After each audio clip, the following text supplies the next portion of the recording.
The year is 1961, and the tune you have just heard is an example of R.DeRosa's bold pioneering and implementation of jazz programs in the public schools. This is a band in 1961. This is his high school band.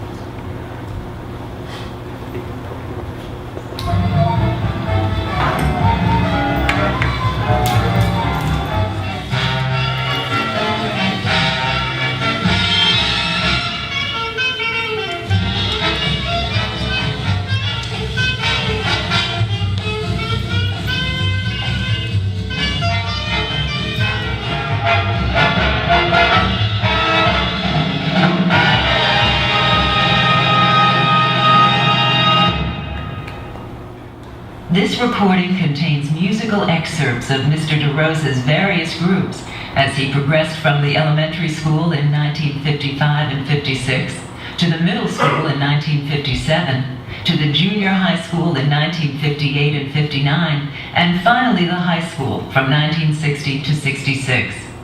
Clem developed one of the most consistently sustained quality jazz programs in the public schools. His techniques and musical contributions are still relevant today. Back in 1956, Clem developed what was perhaps the only elementary jazz ensemble in America, average age 9 years old, playing jazz literature. Listen as these 12 sub-teens, instrumentation, 2 alto saxes, 2 tenor saxes, 2 trombones, 4 trumpets, guitar and drums, swing that old Count Basie tune, Lester Leaps In. So here, right, you have 9-year-old kids that you're teaching. This is, you can envision them playing this.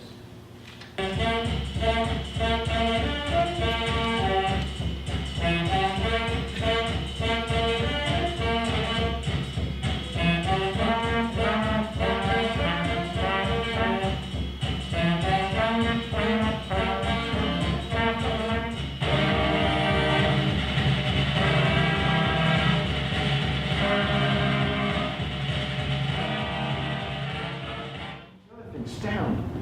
I mean, the sound of the little kids there is really, you know, is the 4th graders. I mean, the tempo was right. What was the other thing that connected the kids? The little kids who, you know, they don't sound good on their instruments. But what, that aside, right, given the fact that they only played 3 months instead of maybe 6 years as a high school student, what's the other thing?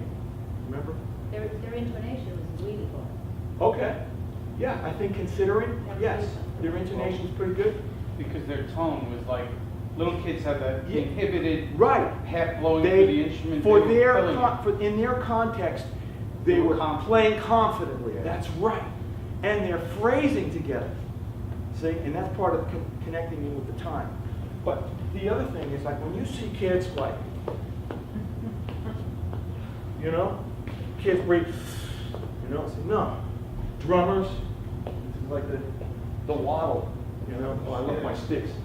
But, you know, when you see kids, you see this, thanks to Ted, he recorded a video in March, and it had the little kids doing like, you know, back and forth, work the bass drum, work the hi-hat. Like, you know, hey, you don't need to do all that. So I sit down and I said, put your hands on my shoulders.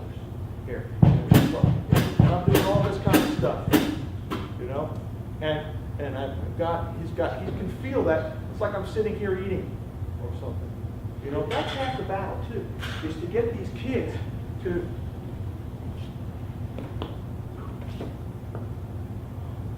you know, sit up straight, get the airflow. My dad was huge on that, and Mike Richardson, I wish he could have been here because he's a great trombone player, but he could actually talk to you about that whole process, you know, getting air through the horn. And that's why you hear that high school band playing like pros.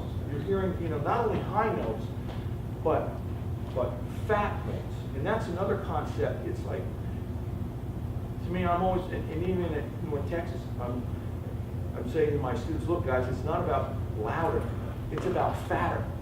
Make the notes fatter, and they will become louder. make your notes more in tune, and they will sound louder. So this amazing range here, but this is the thing, is that, you know, and you have to realize where they're going to be able to make improvements for you and where they're not. So, you know, you can, on one level, you say, oh man, you listen to those kids and say, oh boy, 4th grade, man, that's tough, you know? But when you consider at the level that they're at in their development, it's pretty amazing. And the consistency is in the concepts. When you're going for the time is the most important thing, and phrasing and expression. Get the kids to deliver expression, and all the other little blemishes will go unnoticed. You know.